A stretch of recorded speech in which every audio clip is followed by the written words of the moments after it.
하나님의 말씀 시편 19편 1절부터 4절 말씀입니다.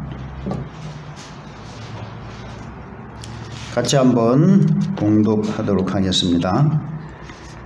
하늘이 하나님의 영광을 선포하고 궁창이 그의 손으로 하신 일을 나타내는도다. 날은 날에게 말하고 밤은 밤에게 지식을 전하니 언어도 없고 말씀도 없으며 들리는 소리도 없으나 그의 소리가 온 땅에 통하고 그의 말씀이 세상 끝까지 이르도다. 하나님이 해를 위하여 하늘에 장막을 베푸셨도다. 해는 그의 신방에서 나오는 신랑과 같고 그의 길을 달리기 기뻐하는 장사 같아서 하늘 이 끝에서 나와서 하늘 저 끝까지 운행하며 그의 열기에서 피할 자가 없도다. 여호와의 율법은 완전하여 영혼을 소성시키며 여호와의 증거는 확실하여 우둔한 자를 지혜롭게 하며 여호와의 교훈은 정직하며 마음을 기쁘게 하고 여호와의 계명은 순결하여 눈을 밝게 하시도다. 여호와를 경외하는 도는 정결하여 영원까지 이르고 여호와의 법도 진실하여 다 의로우니 금 곧 많은 순금보다 더 사모할 것이며 꿀과 송이꿀보다 더 달도다. 또 주의 종이 이것으로 경고를 받고 이것을 지킴으로 상이 크니이다. 자기 허물을 능히 깨달을 자 누구리요? 나를 숨은 허물에서 벗어나게 하소서. 또 주의 종에게 고의로 죄를 짓지 말게 하사 그 죄가 나를 주장하지 못하게 하소서. 그리하면 내가 정직하여 큰 죄가에서 벗어나겠나이다. 나의 반석이시오 나의 구속자이신 여호와여, 내 입의 말과 마음의 묵상이 주님 앞에 연락되기를 원하나이다. 아멘. 우리 206장 찬송 함께 들으시겠습니다. 주님의 귀한 말씀은 내 발의 빛이요 목마른 사막길에서 샘물과 같도다. 굶주린 나의 영혼을 만나러 모이고 내 갈 길 밝게 비추니 그 말씀 귀하다. 낮에는 구름 기둥과 밤에는 불 기둥 주 백성 앞에 나타나 인도해 주시네. 하늘의 깊은 지혜를 깨닫게 하시고 주 말씀 밝게 알도록 늘 도와주소서. 아멘.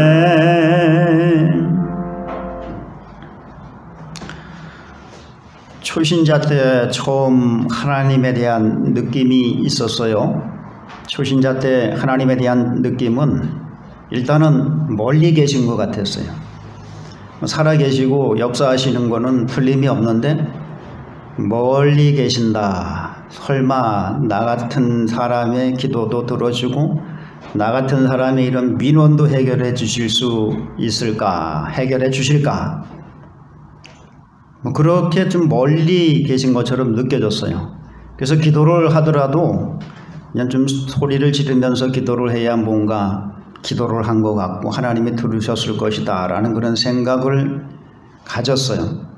그래서 기도원에 14개월 동안 요양하면서 기도할 때 그냥 얼마나 소리를 지르면서 그냥 고래고래 그냥 소리를 지르면서 기도를 하는지. 기도하러 온 감리교회 전도사님인데 다음날 단둘이 만났을 때 아이고 유 선생님, 그렇게 하나님은 저 멀리 산 너머에 계신 분이 아니라 내 안에 계신 분이에요. 그렇게 기도를 하면은 목이 남아나질 않습니다. 그때는 그게 그렇게 기분 나쁘더라고요. 아니 나는 그래도 진짜 이 하나님이 들으시는 기도를 드린다라고 하는 그런 생각으로 그냥 막 소리를 지르면서 그렇게 기도를 드리는데 그런 말을 하니까 좀 화가 나는 거예요.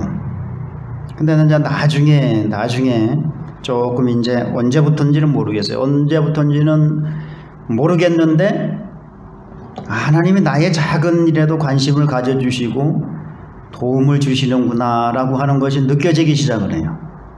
그리고 또 하나님께서 내 기도도 들으시는구나 라고 하는 이게 이제는 느껴지기 시작을 하는 거예요. 그때서부터 이제 기도 소리가 조금 이제 줄어들지요. 작아지지요. 그리고 이제는 날마다 하나님께서 나의 일에 함께 동행해 주시고 그 일을 도우시는 분이다라고 하는 이게 이제 확실하니까 날마다 그냥 하나님이 함께 하시는 이런 삶이 이루어지고 즐거운 삶이 되는 거예요. 그래 이걸 가지고 여호와 안에서 뭐 즐거운 삶이라는 둥, 뭐 기쁨이 넘치는 삶이라는 둥, 목사님이 그래서 이런 거를 두고서 하시는 말씀이었구나. 그런 말씀들이 그게 이제 깨달아지는 거예요.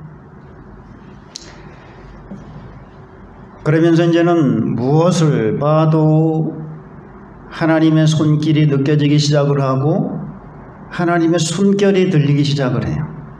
그러니까 뭘 봐도 정말 하나님 지혜가 도무지 측량할 수 없도다. 혼자 감탄을 하기도 하고 하나님의 권능은 진짜 이게 측량할 수 없어서 그냥 광대무변하시도다 라고 그렇게 말씀을 그런 표현을 썼구나 라고 하는 것이 이해가 되는 거예요. 여러분들에게도 이렇게 하나님이 가까이 계신 분이고 또 어디를 둘러봐도 하나님의 손길이 보이고 하나님의 숨결이 들리는 이런 믿음이 함께할 수 있기를 주의 이름으로 축원합니다. 근데 오늘 다윗이 그래. 다윗이요 모든 만물을 보니까 모든 만물들이 다 하나님의 영광을 찬양하고 있어요. 그 찬양 소리가 들리는 거예요. 그래서 이 다윗은 이 시적인 감각이 뛰어난 사람이잖아요. 또 음악적인 재능도 있는 사람이고, 그러니까 그 감동을 그냥 저버릴 수가 없어서 또 펜을 들어서 또 글을 씁니다. 그게 19편 내용이다라고 하는 사실을 믿을 수 있기를 바라겠습니다. 그래요. 다윗이 만물을 바라보면서 또 그의 삶 속에서 어떻게 하나님을 찬양하는지 오늘 우리가 함께 읽은 20편 내용에 잘 기록이 되어 있어요. 우리가 이거를 하나하나 살펴보면서 함께 은혜를 나누도록 하겠습니다. 먼저 1절부터 6절까지는 온 우주에 하나님이 영광을 드러내시고 온 우주에 있는 존재들이 전부 하나님의 영광을 찬양하고 있도다. 이런 내용이에요. 그러니까 하늘이 하나님의 영광을 선포하고 궁창이 그의 손으로 하신 일을 나타내는도다. 하늘을 보니까 그래. 하늘을 보니까 하나님의 영광이 나타나. 그가 하신 일이 하늘에 기록이 돼 있어. 이 다윗의 경건성이 얼마나, 요즘으로 말하면 영성이 얼마나 뛰어난지를 알 수가 있겠죠. 하늘을 보니까 하나님의 영광이 보이고 하나님의 그 권능과 지혜가 거기 다 기록이 돼 있어요. 그리고 또 세상을 바라보니까 날은 날하게 말하고 밤은 밤하게 지식을 전하니 언어도 없고 말씀도 없으며 들리는 소리도 없으나 그의 소리가 온 땅에 통하고 그의 말씀이 세상 끝까지 이루도다. 그냥 이 세상에 있는 것들이 밤과 낮이 서로 하나님의 영광을 찬양하고 서로 하나님의 은혜를 나누고, 그들의 소리는 없어도 그래서 그 하나님의 영광과 은혜가 땅 끝까지 전파되고 있는 것이 눈에 들어오는 거예요. 다윗의 눈에. 그리고 또 해를 보니까 해를 보니까 신방에서 나오는 신랑 같아요. 여러분, 가장 아름답다, 멋있다라고 하는 표현을 쓸 때 이 히브리 사람들은 신랑과 신부의 비유를 하는 경우가 많아요.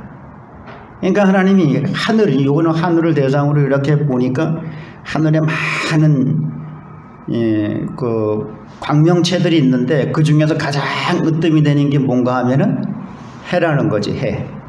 그 중에 이제 해를 가지고 하나님의 솜씨가 이렇게 뛰어나다라고 하는 거를 찬양하고 있는 거죠. 그래서 그 해가 신랑 같고 길을 달리기 기뻐하는 장사 같아서 신랑 같기도 하고 참 아름답고 멋있고 장수같이 이 용감하고 아주 용맹스러운 것 같기도 하고 하늘 이 끝에서 나와서 하늘 저 끝까지 운행하며 그의 열기에서 피할 자가 없도다. 이걸 누가 만들었냐는 거예요. 아름답고 어떨 때는 용맹스럽기도 하고 그래서 신랑 같기도 하고 장수 같기도 한 이 해를 누가 만들었냐는 거예요. 하나님이 지으셨는데 이 해도 하나님을 찬양하고 있더라.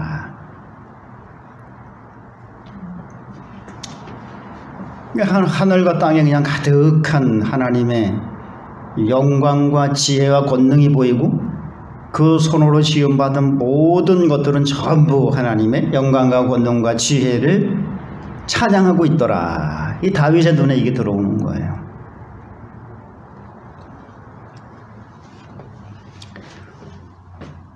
그래서 이 땅에 있는 모든 사람들은 또 모든 만물들은 다 하나님을 찬양해야 된다라고 하는 사실을 믿을 수 있기를 바라겠습니다. 자기를 지으신 일이 또 도무지 측량할 수 없는 그런 지혜와 권능으로 지으시고 다스리고 계신단 말이에요. 그 지은 만물에게 계속해서 하나님의 영광을 나타내고 계신단 말이죠. 이런 하나님을 알아보고 우리가 찬양할 수 있어야 된다라고 하는 사실을 믿을 수 있기를 바라겠습니다. 여러분, 이렇게 이성이 없는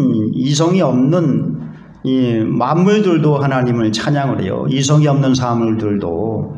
그러면은 하나님의 형상으로 지음을 받은 사람은 어떻게 해야 돼요? 당연히 하나님을 찬양하는 게 너무나 당연하다라는 거예요. 우리는 하나님의 형상으로 다른 어떤 만물보다도 더욱 뛰어난 영광을 하나님께서 사람들에게 입혀주셨거든요. 그렇기 때문에 하나님을 찬양하는 것은 너무 당연하다라고 하는 거예요. 그런데 로마서 1장 23절에 보면은 사람들이 이 죄로 가리워져서 이 하나님을 알지를 못해 가지고 이 하나님께 영광을 돌리고 하나님을 찬양해야 될 것을 누구에게로 돌리고 있어요? 썩어 없어질 우상에게로. 뭐 벌레 모양, 큰 바위돌, 큰 나무 밑에 가가지고 그렇게 우상에게 영광을 돌리고 있더라.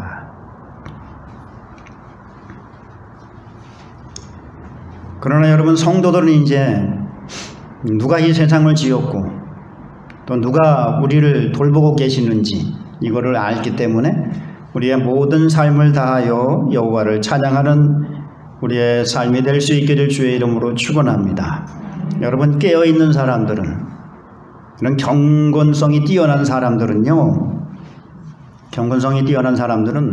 이 세상을 살아가면서 일상 속에서 마주치는 그 모든 것을 통해서 하나님의 손길이 느껴져요. 하나님의 위대하신 그 권능이 또 눈에 들어옵니다. 그래서 그들은 일마다 때마다 하나님을 찬양하는 삶을 드린단 말이죠. 이런 우리의 삶이 되어야 된다라고 하는 거예요.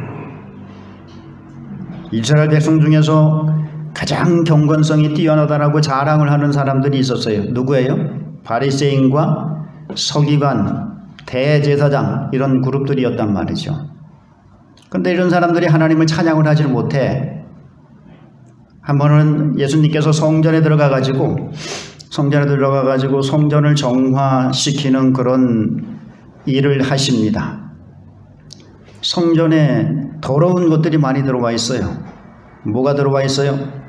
매매하는 자들이 들어와 있단 말이에요. 거기 들어오면 안 되는데. 그래서 그 성전을 정화시키는 이런 과정에서 어린아이들이 예수님을 알아보고 찬양을 해요. 호산나 다윗의 후손으로 오시는 이여 찬양하리로다 하면서 예수님을 찬양하니까 거기에 누가 있었는가 하면은 대제사장과 서기관들이 있었어요.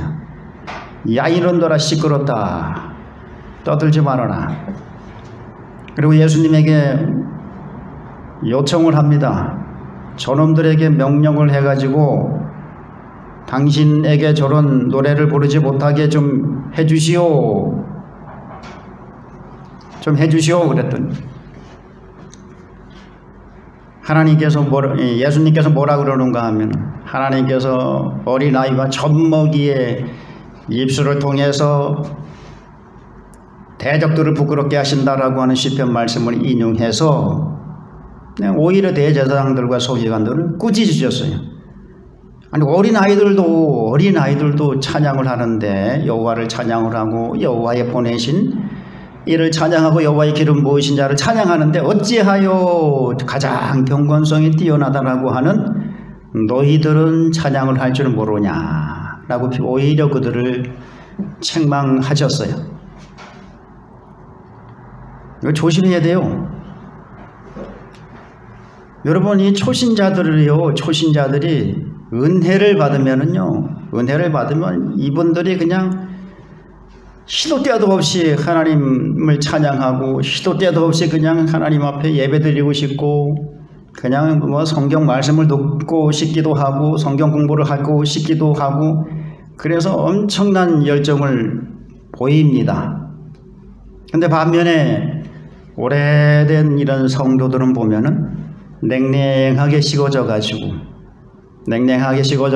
하나님 이름만 들어도 감동이 아니 히브리 사람들은 하나님 이름만 들어도 감동이 된다 그러잖아요. 감동이 되는데 하나님의 이름을 들어도 감동이 안 되고 예수 그리스도의 사랑을 얘기를 해도 느낌이 없어요. 이건 참 문제란 말이에요. 이게 문제. 날마다 여러분들의 삶 속에서 뭐 특별히 예배 드릴 때가 아니더라도 여러분들 삶 속에서 예수 그리스도를 찬양하는 이런 삶이 되어야 되는데 이게 오래가면 오래갈수록 이런 찬양의 감정이 식어지고 메말라지게 됩니다. 이유는 단 한 가지예요. 이유는 단 한 가지. 날마다 우리가 하나님을 찬양하는 삶을 지속적으로 이어가지 못하기 때문에 그러는 거예요. 어느 순간에서 그게 처음에는 열정적으로 하나님을 찬양하고 뜨겁게 하나님을 찬양하고 마음을 다하고 이제 전심을 다해서 하나님을 찬양하다가 어느 순간인가부터서 서서히 식어지기 시작을 합니다. 서서히 식어지는데 그거를 못 느낀 거예요. 그것을 알지를 못한 거예요. 그러다 보니까 나중에는 완전히 이게 돌같이 마음이 굳어져 가지고 하나님의 놀라운 기적과 기이한 사랑과 역사를 보고도 찬양을 할 줄을 몰라요. 이게 얼마나 안타까운 일입니까?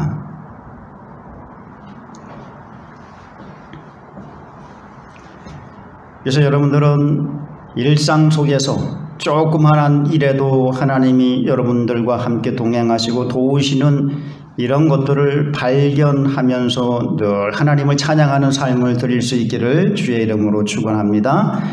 그게 그런 하나님께서 그런 삶을 원하는 거예요. 다윗이 지금 뭐 특별히 예배를 드리면서 그렇게 찬양을 하는 게 아니에요. 이 다윗은 하나님의 말씀에 사로잡혀 가지고 하루에도 7번씩 주를 찬양한다 그래요. 그러면서 하나님의 말씀을 묵상하다 보니까 세계에 대해서 묵상을 하다 보니까 영안이 열리는 거예요. 영안이 열려. 그래서 그냥 만물이 그냥 우리 눈에는 이게 메말라 있는 사람들의 눈에는 그냥 나무는 나무요 돌은 돌이로다. 그냥 그 정도로 느껴지는데 다윗은 아니에요. 야, 저 나무가 하나님을 저렇게 손을 들고 하나님을 찬양하는 것 좀 보라. 찬양하는 거로 다 보이는 거예요. 거기서 하나님의 그 나무 안에서 하나님의 그 오묘하신 지혜와 섭리를 발견을 하게 되고 그래서 그냥 서 있는 게 아니라 그 하나님을 찬양하고 있구나 이렇게 눈에 들어오게 되는 것입니다. 이런 삶이 우리에게 나타나야 된다는 거예요. 제가 언젠가도 한번 말씀을 드렸지만 신학교에 딱 입학을 했는데 칼빈주의 사상과 삶이라고 하는 과목을 가르치는 교수님이, 여러분 이 칼빈주의를 배우는 사람들은요, 사람들은요 그냥 어린아이 눈동자를 볼 때에 어린아이 눈동자를 보고서도 그 안에 하나님의 그 오묘하신 지혜와 섭리가 눈에 들어와야 됩니다. 뭘 강조하려고 그러는가 하면은 칼빈주의는 한 사람의 사상이 아니라 칼빈주의는 성경의 체계요, 그 성경을 삶 속에 적용해서 하나님과 함께 살아가는 이런 신앙의 체계이기 때문에 여러분 칼빈주의를 배우는 사람은 무엇을 보더라도 어디를 보더라도 무슨 일을 하더라도 거기서 하나님을 볼 수가 있어야 된다는 거예요. 그 말 듣고 너무 감동이 되고 진짜 이건 진짜 그런 눈이 열렸으면 좋겠다라고 하는 생각이 굴뚝 같았어요. 근데 한 5월 달에 잊어버리지도 않아요. 광명사거리. 내가 광명사거리에서 사역을 하고 있었는데 이제 교회 일을 끝내고 그 맞은편 이제 버스를 타러 가려고 건너가 가지고 플라타나스 가로수로다가 쭉 씹어놨거든요. 지나가는데 바람이 살랑살랑 부는데 그 나무 틈 사이로 햇빛이 딱 눈에 보이는 순간 나도 모르게 갑자기 그냥 가슴이 뭉클해지면서 눈물이 막 쏟아지는 거예요. 그러면서 하나님에 대한 찬양이 막 나온 거예요. 야, 정말 아름답다. 뭐가 아름다워요 거기에. 아름다울 게 뭐가 있어. 그냥 길가에 플라타나스인데, 그리고 바람이 살랑살랑 불어서 이파리 사이로 햇빛이 비칠 뿐인데 뭐가 아름다워요. 근데 거기서 그냥 그 감동이, 하나님의 그 창조와 섭리의 그 오묘하심이 느껴지더라는 거죠. 그 뒤로부터는 진짜 무슨 일을 하더라도 하나님이 옆에 계시는 것 같고, 또 어디를 보아도 거기에는 하나님이 지금도 일하고 계시는 그런 흔적들이 눈에 들어오기 시작을 하는 거예요. 그래서 그 교수님이 하신 말씀이 이거였구나. 이거 그냥 성경은 그냥 우리가 머리로만 이해하고 깨닫고 거기서 그치는 것이 아니라 그것이 우리 삶의 실천이 되고, 그래서 그 성경과 함께 역사하시는 하나님의 그 역사를 우리가 몸도 체험해야 되는 게 이게 칼빈주의의 핵심이로구나 라고 하는 것을 배웠어요.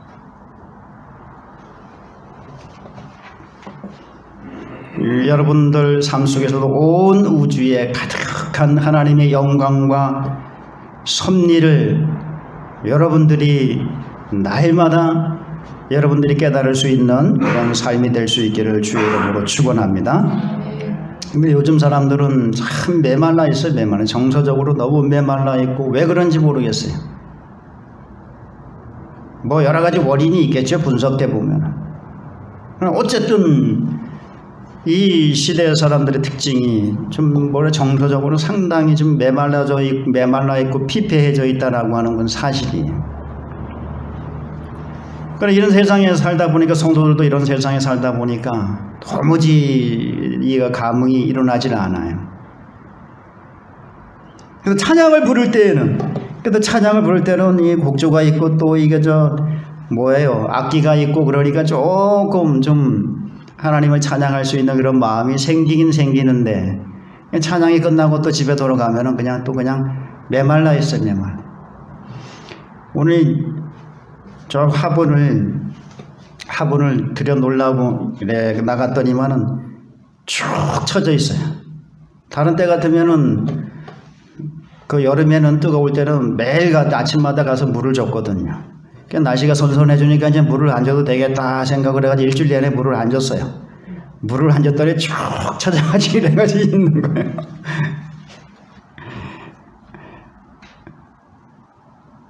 그러니까 물을 주니까 이제 조금 일어나기 시작을 하는 것 같은데, 우리의 삶이 그렇다라는 거예요. 찬양, 곡조가 있는, 또 악기가 동반이 되는 이 찬양을 부를 때는 뭔가 이 여러 가지 그 현상에 의해서 마음에 조금 찬양할 수 있는 감동이 생기는 것 같은데 그냥 삶 속으로 들어가면은 이 찬양의 마음이 사라져 버리고 만단 말이죠. 왜 그런지 모르겠어요. 메발라 버린단 말이죠. 그러면 안 된다라고 하는 거예요. 그러면 안 되고 삶 속으로 들어가서도 여러분 길을 걸어갈 때에도 주님이 나와 함께 걷고 계시고 그리고 주님이 다정스럽게 내 어깨에 손을 얹고 또 내 어깨를 두드려 주시면서 힘내라고 위로해 주시는 이게 느껴질 수 있기를 바라겠습니다. 그래서 날마다 여러분들이 주님을 찬양하는 삶이 되어서 주께서 여러분들의 삶을 기쁘시게 받고 큰 복을 내려주시는 이런 은혜가 늘 함께할 수 있기를 주의 이름으로 축원합니다. 이 찬양은 아무나 할 수 있는 게 아니에요. 하나님이 찬양은 아무나 할 수 있도록 그렇게 허락하신 게 아니에요. 이사야서 42장 8절 나는 여호와니 이는 내 이름이라 나는 내 영광을 다른 자에게 내 찬송을 우상에게 주지 아니하리라. 그래서 우상을 숭배하는 사람은 찬양을 할 자격이 없어요. 하나님의 은혜를 입은 사람들, 예수 그리스도로 하나님의 구원의 은혜를 입은 자들만이 하나님을 찬양할 수 있는 자격이 주어진 사람들이요. 그리고 여러분들이 얼마나 하나님 앞에 아주 존귀한 그런 사람들인지를 몰라요. 그래서 그 찬양을 받으시기를 원하는데 하나님의 이런 소리를 듣지를 못하고 찬양하는 마음이 사라져 버렸어요. 그러나 여러분 삶 속에서 일마다 때마다 또 매사에 하나님의 손길을 발견하고 여러분들은 하나님을 찬양하는 삶을 드릴 수 있기를 주의 이름으로 축원합니다. 이런 삶이 회복될 수 있기를 주의 이름으로 축원을 드립니다. 그 다음에 이 하나님이 이렇게 만물들의 찬양을 받는데 그 중에서도 하나님이 또 우리 사람과 관련해서는 어떤 것을 우리에게 주셨는가 하면은 하나님의 말씀을 주셨다라는 거예요. 하나님의 말씀을 주셔서 하나님의 그 말씀으로 우리를 온전하게 하고 또 하나님의 말씀은 완전해서 또 하나님을 찬양하도록 하는데 부족함이 없도록 우리를 만들어 준다라고 하는 거예요. 그 내용을 또 찬양을 하고 있어요. 여러분이 하나님께서는 세상을 지으시고 사람을 자기 형상대로 지으시고 특별히 자기 형상대로 지으신 이 사람들하고는 끊임없이 교통하고 함께 동행하기를 원하시고 함께 동거하기를 원하시기 때문에 그들에게는 하나님이 말씀을 주셨다라고 하는 사실이에요. 그래서 그 말씀을 통해서 깨우쳐 주시고 또 그 말씀을 통해서 성도들을 하나님이 주시는 그 생명의 양식을 공급받을 수 있도록 그렇게 하신다라고 하는 거예요. 그러면서 하나님의 말씀을 찬양하는 내용이 7절부터 10절까지 나옵니다. 우리 같이 한번 읽어보겠습니다. 여호와의 율법은 완전하여 영혼을 소성시키고 여호와의 증거는 확실하여 우둔한 자를 지혜롭게 하며 여호와의 교훈은 정직하여 마음을 기쁘게 하고 여호와의 계명은 순결하여 눈을 밝게 하시도다. 여호와를 경외하는 도는 정결하여 영원까지 이루고 여호와의 법도 진실하여 다 의로우니 금 곧 많은 순금보다 더 사모할 것이며 꿀과 송이꿀보다 더 달도다. 하나님의 말씀이 우리를 어떻게 다스리시고 또 우리를 어떻게 만들어 가시는지 잘 설명을 해주고 있어요. 여러분이 타락한 이후에 하나님께서 타락한 백성들을 살리시고 타락한 살리신 백성들을 여러분 인도하시는 방법, 또 하나님을 섬기며 살아갈 수 있도록 하시는 방법이 뭔가 하면 하나님의 말씀을 주셔서 하나님의 말씀으로 그렇게 만들어 가신다라고 하는 거예요. 그래서 지금은 하나님의 말씀으로 재창조를 하신다. 재창조를 하고 계세요. 다 죽어있는 것들을 다시 살리는 일을 하나님의 말씀으로 하고, 그 살려놓은 것들에게 생명을 공급해주고 또 자라게 하시고 영원토록 그렇게 존재할 수 있도록 하시는 것을 하나님의 말씀으로 하신다라고 하는 거예요. 그러니 다윗이 이것을 깨달았으니 그 말씀을 찬양하지 않을 수가 없는 거죠. 여러분, 하나님의 말씀은 우리의 생명과 인격을 주관하신다라고 하는 사실을 믿을 수 있길 바라겠습니다. 베드로전서 1장 23절부터 25절 말씀에는요, 하나님께서 우리를 거듭나게 하신 것은 썩어질 것으로 된 것이 아니라 영원토록 있을 하나님의 생명의 말씀으로 거듭나게 하셨느니라 라고 이렇게 말씀을 했어요. 어떻게 우리를 살리셨다고요? 영원한 하나님의 말씀으로, 살아있는 생명의 하나님의 말씀으로 우리를 살리셨도다 그래요. 그리고 그 바로 또 뒤에 이어서 2장 1절부터 3절까지는 그러므로 우리는 신령한 젖을 사모하라 그래요. 그러므로 신령한 젖을 사모하라. 여기서 신령한 젖은 무엇을 말하는가 하면은 말씀, 우리를 살리신 그 말씀, 그 말씀을 계속해서 아이들이 젖을 먹듯이 신령한 젖에 비유를 했단 말이죠. 젖을 먹고 아이들이 자라잖아요. 그렇듯이 우리가 그 말씀을 계속해서 사모하고 그 말씀을 통해서 계속 영적으로 소성이 되고 또 인격적으로 변화가 되고 연단이 되고, 그렇게 해서 계속해서 그 말씀으로 자라가라 라고 그렇게 명령을 하고 있습니다. 그래서 하나님의 말씀은 우리에게 생명을 주시는 말씀일 뿐만 아니라 그 생명을 유지해 갈 수 있도록 계속해서 생명의 양식을 공급해 주시는 말씀이 되기도 해요. 그리고 우리를 계속해서 예수 그리스도를 닮은 사람으로 만들어가고 빚어가는 이런 효과를 하나님의 말씀을 통해서 일으키신다라고 하는 사실입니다. 그래서 히브리서 4장 12절에는 하나님의 말씀은 살아있고 활력이 있어 좌우에 날선 어떤 것보다도 예리하여 혼과 영과 및 관절과 골수를 찔러 쪼개기까지 하며 또 마음의 생각과 뜻을 판단하나니. 이거는 뭔가 하면 영혼과 관절과 혼과 골수, 그러는데 이거는 우리의 전 인격을 하나님께서 다스리신다라고 하는 거예요. 우리의 전 인격을 하나님의 말씀이 통제를 하신다. 어디까지 통제를 하는가 하면 우리의 마음과 마음의 생각과 뜻까지 하나님의 말씀이 판단을 하신다라고 하는 거예요. 전 인격에 우리에게 영향을 미치고 전 인격을 변화시키고 생명의 양식을 계속해서 공급해 주시는 이런 말씀이라는 거예요. 그러니 다윗이 이런 걸 깨닫고 나서 가만히 있겠어요?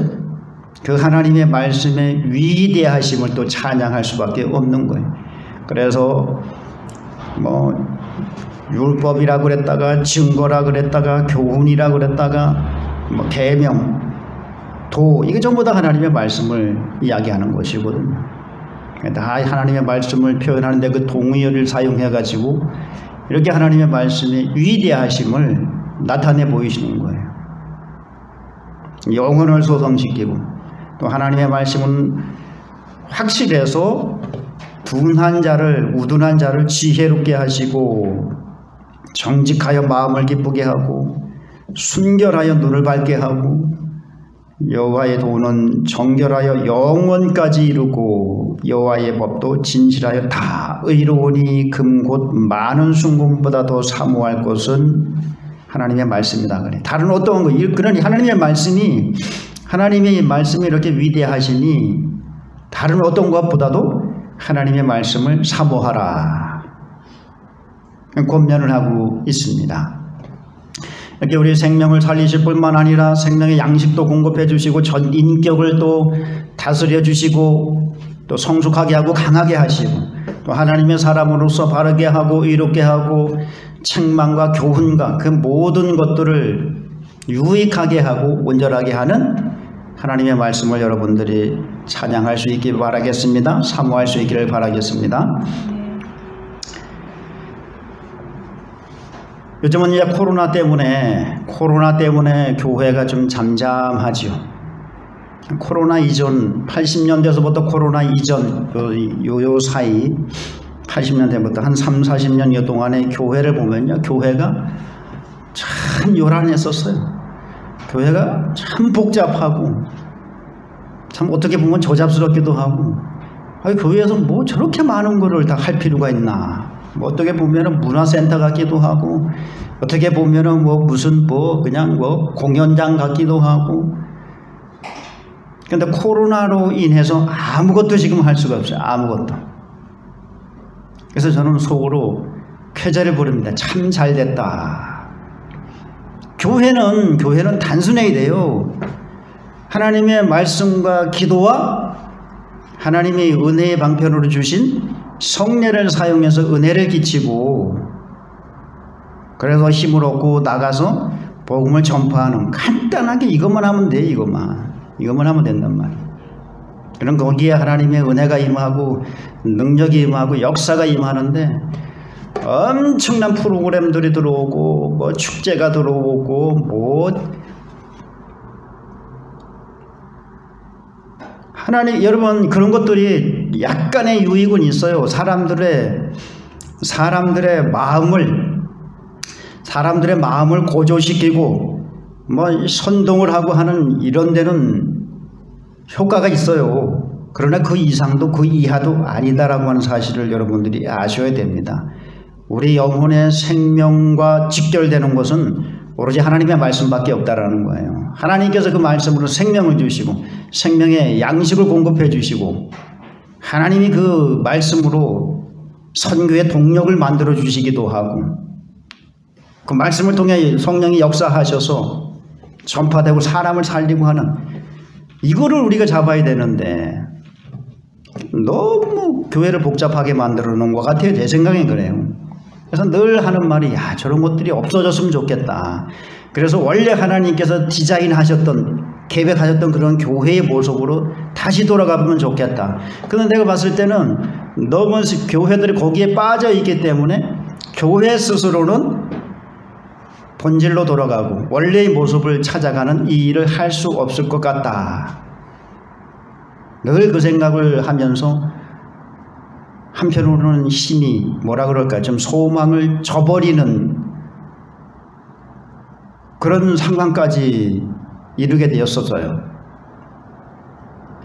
그래서 나만이라도 그냥 한번 그런 본질적인 거를 찾고 하나님께서 원래 계획하셨던 그 교회를 한번 만들어 보자. 나만이라도, 내가 세상적으로 영향을 끼칠 수 있는 그런 능력도 없는 사람이고 그러니까. 그렇게 왔는데 코로나가 발생이 되면서 교회는 이 모든 것들을 할 수 없게끔 그렇게 되어 있잖아요. 그래서 참 이런 방법으로 한번 우리를 완전히 그냥 보여주시는구나. 우리가 벌거벗고 있다라고 하는 사실을 보여주시는구나.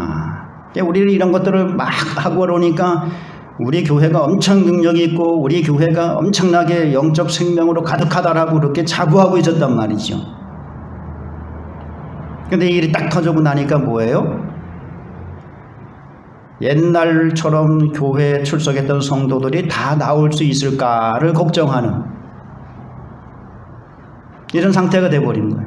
아무것도 쓸모가 없다라고 하는 것들, 그런 것들은 아무것도 쓸모가 없다라고 하는 것을 보여주시는 거예요. 그러니까 하나님께서 생명을 살리시고 생명의 양식을 공급해 주시고 영혼을 다스리시고 우리의 인격을 다스리시고 구원의 지혜를 주시는 이 하나님의 말씀을 다시 확실하게 붙들어라 라고 그렇게 깨닫게 해주시는 것 같다라는 생각이 들어요.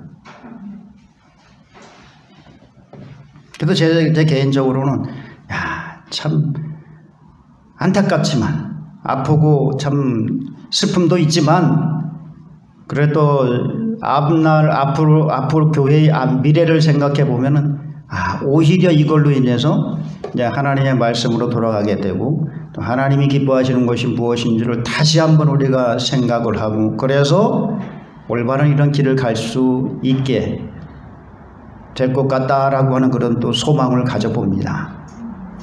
여러분, 하나님의 말씀을 통해서 우리가 교회도 다스리시고 성도들도 다스리시고 하나님의 나라를 다스리신다라고 하는 사실을 믿을 수 있기를 바라겠습니다. 그래서 이 하나님의 말씀의 이 권능과 능력과 이 역사를 여러분들이 찬양하는 삶을 드릴 수 있기를 바라겠습니다. 그래서 이 말씀을 찬양하면서 이 말씀을 통해서 내가 하나님 앞에 인도를 받고 하나님께로부터 큰 은혜와 능력을 공급받는다, 이 믿음을 가지고 살아갈 수 있기를 주의 이름으로 축원합니다. 그리하면 하나님께서 이런 말씀을 통해서, 말씀을 사랑하는 사람을 통해서 하나님께서 은혜를 베푸실 줄로 믿습니다. 말세에는 미혹하는 역사가 상당히 강하다 그랬잖아요. 그런데 하나님께서 미혹당하도록 버려두신다 그랬어요. 이유는 뭔가 하면은 사람들이 하나님의 말씀을 사랑하지 않기 때문에 미혹받아 심판받게 하신다라고 그렇게 말씀을 하셨어요. 데살로니가 후서 2장 10절 말씀에 그렇게 남아요.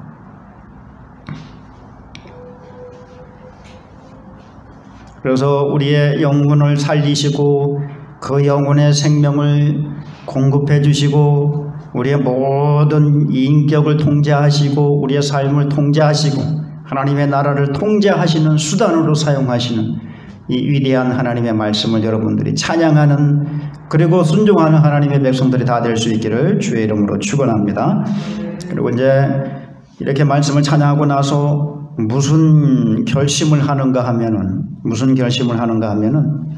12절부터 14절까지 결심을 해요. 12절부터 14절까지 무슨 결심을 하느냐? 12절, 자기 허물을 능히 깨달을 자 누구리요? 나를 숨은 허물에서 벗어나게 하소서. 또 주의 종에게 고의로 죄를 짓지 말게 하사 그 죄가 나를 주장하지 못하게 하소서. 그리하면 내가 정직하여 큰 죄가에서 벗어나겠나이다. 나의 반석이시요 나의 구속자이신 여호와여, 내 입의 말과 마음의 묵상이 주님 앞에 연락되기를 원하나이다. 앞에서 하나님의 말씀이 어떻게 한다 그랬어요? 정직하게 하고 순결하게 하고 바르게 하고. 그러니까 이런 하나님의 말씀에 자기가 다스림을 받아서 죄를 멀리하겠다 그러잖아요. 죄를 멀리하겠다. 그리고 14절에 뭐라 그래요? 내 입의 말과 마음의 묵상이 주님 앞에 연락되기를 원하나이다. 이 입의 말이라고 하는 것은 우리 외적인 삶을 말하는 거예요. 우리 외적인 삶, 말을 통해서 우리 행위. 그리고 마음의 묵상이라고 하는 것은 내 마음의 묵상은 내 마음의 생각, 내 마음의 계획, 내 마음의 어떤 뜻, 이것까지 하나님께 연락되기를 원하나이다. 그러니까 하나님이 원하시는 그런 생각과 그런 뜻과 그런 늘 내 안에서 일어나기를 원한다는 거예요. 그러면 하나님이 그 마음 받아주시는 거 아니겠어요? 이 하나님의 말씀이 이렇게 위대하시니 그 하나님의 말씀에 다스림을 받아서 이런 삶이 하나님 앞에 드려지기를 원하는 거예요. 밖에서 나가서 향하는 그 말이나 자기 행위가 하나님이 받으실 만한 것이 되고, 또 내가 생각하고 내가 계획하고 하는 이것이 하나님께서 기뻐하시고 하나님께서 인도하시는 길로 가는 것이 되기를 바란다는 거예요. 그냥 자기 통째로 자기를 통째로 하나님이 받으시기를 원한다. 참 얼마나 이 다윗의 깊은 신앙심을 볼 수 있는지 몰라요.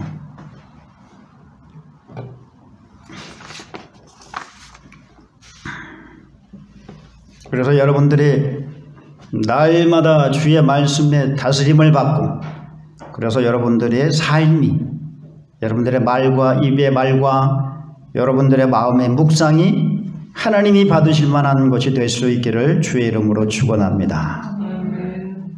그래야 돼요. 하나님이 받지 않으면은 아무 소용이 없다라는 거예요. 이스라엘 백성들의 제사를 얼마나 잘 드립니까? 그런데 그 제사 내가 안 받겠다 그러잖아요. 이유가 뭐예요? 일상은 빗나가 있단 말이에요. 일상. 그들의 일상은 어떻게 빗나갔어요? 우상을 따라가고 이방의 풍습을 쫓아가고, 그리고 성전에 가서는 어떻게 해요? 하나님 제사 잘 받으십시오. 재물을 또 율법대로, 율법에 요만큼 다 안 어기고 율법대로 재물을 잘 드린단 말이에요. 그럼 나 같으면 받겠어요? 제사는 받고 내가 일단 책망을 하겠어요. 근데 하나님은 일지 안 받겠다 그래요. 왜 그런지 아세요? 제사 드리는 그 행위는 옳을지 모르지만은, 그러나 일상이 완전히 하나님을 떠나갔다는 얘기죠. 일상에서 나타나는 모든 삶이 뭐 100% 다 잘못된 건 아니지만은, 일단 우상을 숭배하니까 잘못된 거예요. 바알과 아스다롯을 섬기니까 잘못된 거고, 그리고 이방의 풍습을 쫓아가니까 잘못될 수밖에 없어요. 완전히 삶이 이스라엘 백성인 것 같기도 하고, 어떻게 보면 그냥 가나안 족속인 것 같기도 하고, 이렇게 돼버린 거예요.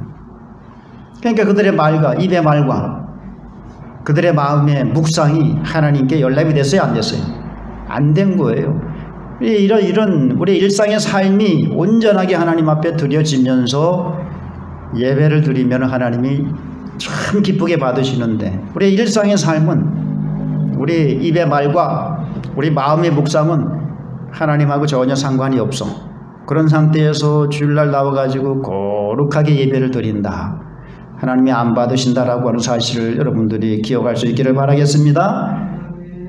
일치가 돼야 돼. 일치가. 일상과 예배 드릴 때 그 자세가 딱 일치가 돼야 돼. 하나로 통합이 돼야 돼. 똑같아야 된다는 얘기예요. 일상도 우리의 중심이, 우리의 마음의 묵상이 하나님께 연락되도록 해야 되고, 제사 드릴 때도 그래야 된다라고 하는 사실을 믿을 수 있기를 바라겠습니다.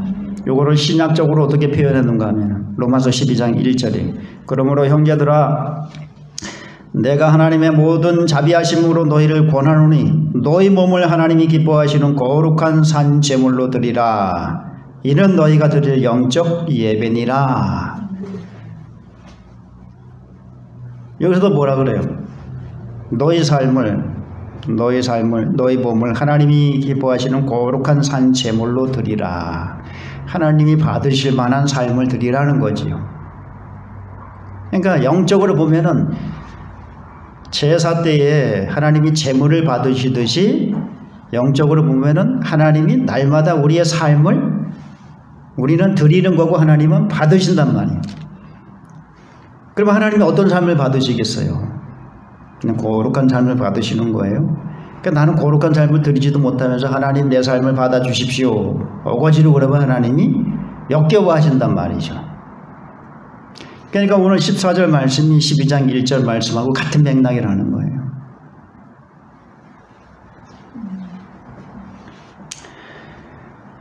그런데 참 애석하게도 요즘 신자들도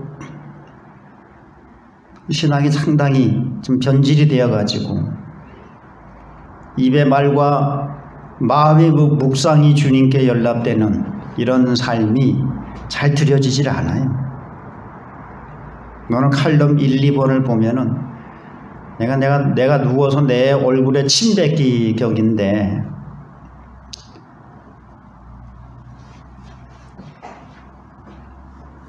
힘 빠지게 하는 사람이 있어요. 목회를 하는데 힘 빠지게 하는 사람. 여러분, 목회는요, 가난하거나 고난이 있더라도 그거는 정말 참고 견디고 하면 거기에 주시는 은혜가 있기 때문에 극복이 돼요. 근데 진짜 힘들게 하는 게 뭔가 하면 사람이에요. 사람. 어떤 사람이냐? 다른 사람도 아니에요. 가까이 있는 사람들이 그렇게 힘이 빠지게 만든단 말이죠. 가난과 고난과 이런 것도 마다하지 않고 하나님께서 나를 이리로 부르셨다, 이 일로 부르셨다라고 하는 거룩한 소명의식을 가지고 하나님의 말씀을 따라서 충성스럽게 사역을 감당하고 있는데, 옆에서는 뭔 짓 하는가 하면 다른 짓 하는 사람들이 있어요. 같은 동역자들이 다른 짓 하는 사람들이 있어요. 다른 짓을 해요. 그런 사람들을 보면은 참 너무 힘이 들어. 너무. 그러면서 자기네들이 다 아주 가장 거룩하고 자기네들이 가장 사명을 잘 감당하고 가장 충성스럽고 하나님의 말씀을 뭐 가장 많이 알고 가장 잘 순종하는 사람처럼 그렇게 위장을 하면서 이 일도 간섭하고 저 일도 간섭하고 나선단 말이에요. 그걸 보면은 참 이게 일반 사회 같고 일반 조직 같으면은 그런 사람들 그냥 깐두지요. 그냥 몽둥이 찜질을 해서라도 그냥 버르장머리를 고쳐놓지요.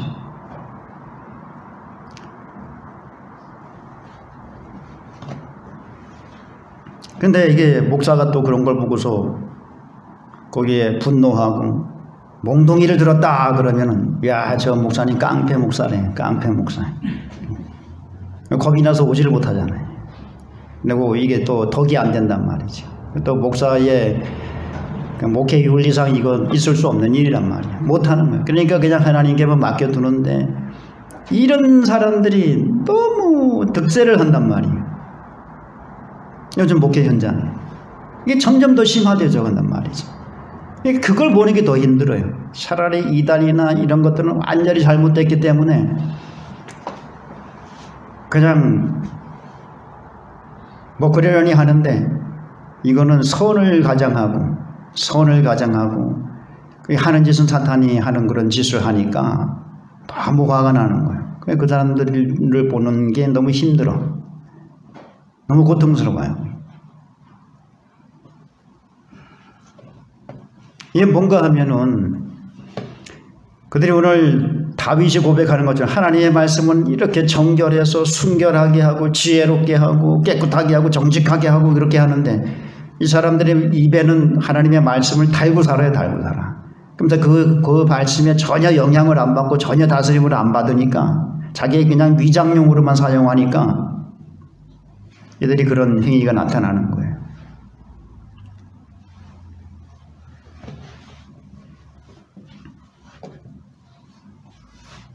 말과 행위가 너무 이게 입의 말과 마음의 묵상이 전혀 주님이 기뻐하시는 것이 아니기 때문에 오늘날 그러니 뭐 신자들 사이에서는 더하지요. 또 일반 백성들도 마찬가지잖아요. 일반 백성들도 힘 빠지게 하는 게 너무 많아요. 여러분 조금 얼마 전에 조국 백서라고 하는 책이 나와서 조국이 잘했대요.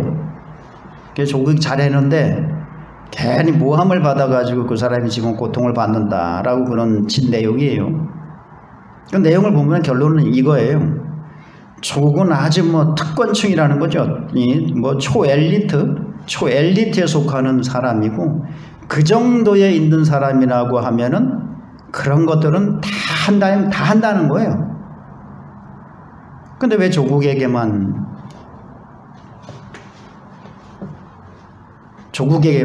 그 책임을 묻느냐는 거죠. 이거는 우리나라 시스템이 잘못된 것이지 조국이 잘못한 게 아니라 할 말을 잃어요. 정신이 없어요. 저는. 이거는 제정신이 아니에요. 미친놈들이에요. 미친놈들. 지금 이 정부와 그를 지지하는 핵심층들이 이런 사고를 가지고 있다는 얘기예요. 그래서 정부를 지지하는 핵심 지지층들에서 여기에 충격을 받고 돌아선 사람들이 있어요. 돌아선 사람들이 있는데 그분들이 조국 흑서라고 하는 책을 써가지고 아주 신랄하게 반박하는, 추석 때 한번 사서 보세요. 그거를 보면은 참 우리나라가 얼마나 지금 잘못된 길로 가고 있는지 그게 훤히 보여요. 그런 것들을 다 드러내주는 거니까. 그렇게 해서 대통령과 정부와 이런 사람들을 비판하는 그런 책이니까요. 저도 그거 사보려고 그래요.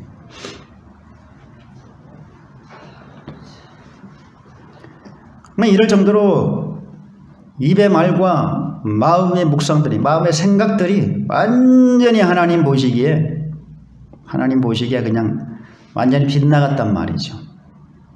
완전히 빗나가 있습니다.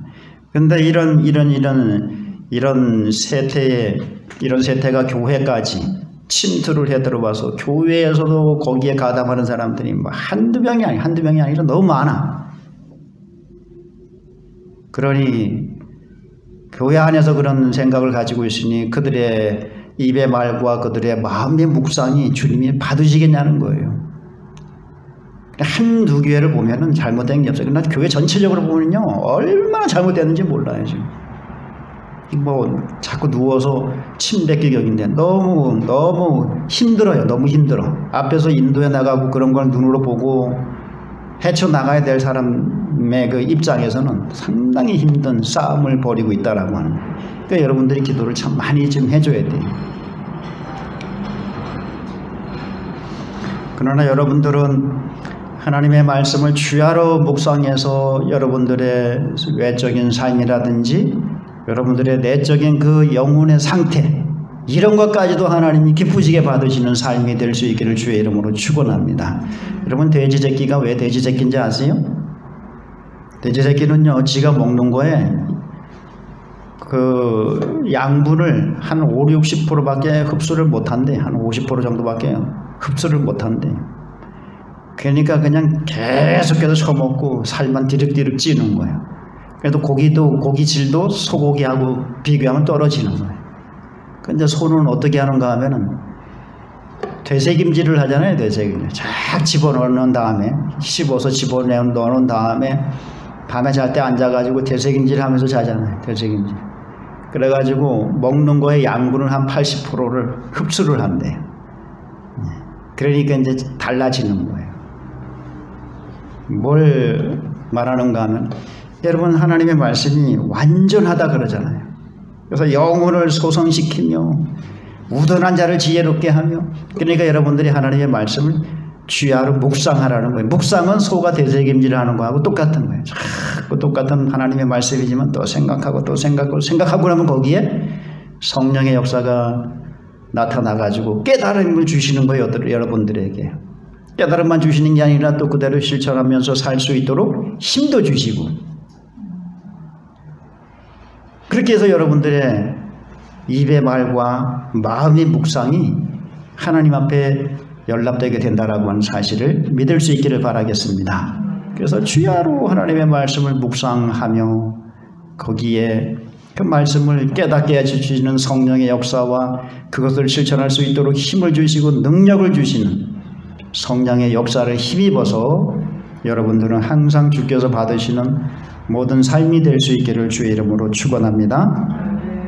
여러분, 다윗은 정말로 이 경건성이 상당히 뛰어난 사람이고, 그 이유는 뭔가 하면 하나님의 말씀을 아주 그냥 달고 살아요. 달고 살아. 그래서 밤 깊은 시간에도 또 이른 아침에도 또 한낮에도 시간 나면은 또 시간을 만들어서 그렇게 하나님의 말씀을 묵상해요. 그래서 119편에 보면은 눈이 아프대. 하나님의 말씀을 묵상하느라고 눈이 아프고, 하나님의 말씀을 묵상함으로 인해서 내가 하루에 7번씩 주를 찬양하고, 이런 삶을 살다 보니까 세상을 딱 볼 때 하나님께서 그의 그 영안을 열어주시는 거예요. 열어주시니까 우리가 보면은 그냥 산은 산이요 물은 물이로되, 다윗이 볼 때는 달랐어요. 모든 만물들이 다 하나님을 찬양하고 있어요. 소리는 없고 언어는 없고 들리는 소리는 없는데 온 세상이 하나님을 찬양해. 떠 있는 해를 보니까 저 해는 또 왜 그렇게 아름답고 영광스럽고 용맹스럽고, 또 거기다 사람을 살리는, 또 사람을 온전하게 만들고 지혜롭게 하고 완전하게 만드는 하나님의 말씀은 왜 이렇게 또 위대하고 꿀송이같이 달고 가만히 있을 수가 없는 거야. 그러니까 하나님을 찬양하게 되는 거죠. 그리고 찬양으로 그치는 것이 아니라 내가 이 하나님을 경외하여 내 입의 말과 내 마음의 묵상, 이것이 다 주님이 받으시는 삶을 드리겠나이다 하고 또 기도도 올려드리는 거예요. 고백도 올려드리는 거예요. 여러분, 이 다윗의 이 찬양, 또 다윗의 이 고백이 여러분들의 것이 될 수 있기를 주의 이름으로 축원합니다. 그래서 여러분들이 삶 속에서, 일상 속에서 주를 찬양하며 주께로부터 주시는 그 은혜로 흠뻑 젖어가지고 여러분들이 날마다 삶을 하나님이 받으시고 그 위에 복을 주시는 삶이 될 수 있기를 주의 이름으로 축원합니다.